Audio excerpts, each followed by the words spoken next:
你会不会觉得都不会比它原先的好看？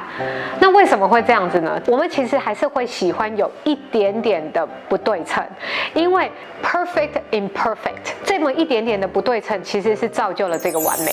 好，有一些病人他们会来打一点肉毒瘦小脸，然后他就会跟我讲说，医生，你帮我看一下，我觉得我这边的咀嚼肌好像大了一点点，我这边可不可以多打一点点的剂量？他想要试着去调整他的脸型到完全对称。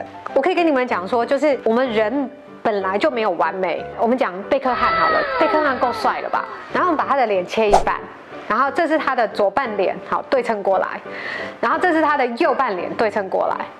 你会不会觉得都不会比它原先的好看？那为什么会这样子呢？我们其实还是会喜欢有一点点的不对称，因为 perfect imperfect 这么一点点的不对称，其实是造就了这个完美。好，所以你下一次来，你不要说，我觉得就是有一点点的不对称，然后我想要调成对称。其实每个脸型弄成对称都很丑哎，你会觉得怪怪的吗？我觉得很奇怪啊。那来让我好了。例如说，我们今天拿100个人来看，我们这些人全部把他的外观拿去做一个平均，然后你会得到一张脸，弄出来的时候，你就会觉得太漂亮了。可是你完全不会记得他的样子，因为我们人之所以是人，你看起来他就是有他的 character， 就是比较不是那么平均值的比例，你会记得他。所以并不是说我们一定要去整到，或是我们一定要去打微整打到最完美的样子，因为这样子的样子并不是一个人。我觉得大家现在审美观都变到不正确，所以他们常常会整出一些很奇怪的脸。我不知道你觉不觉得？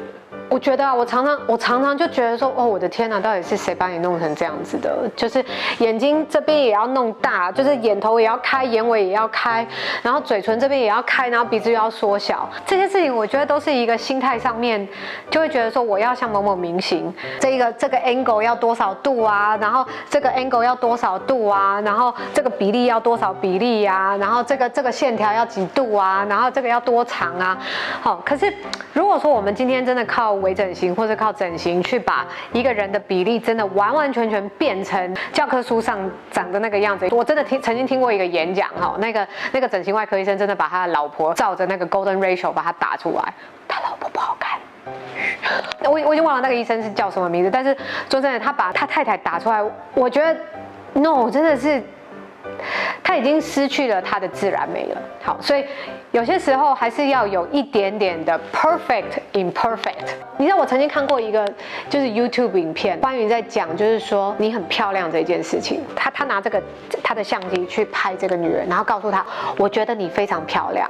然后那个每一个人出现的那个表情，都会让那一个人觉得好容光焕发，很漂亮。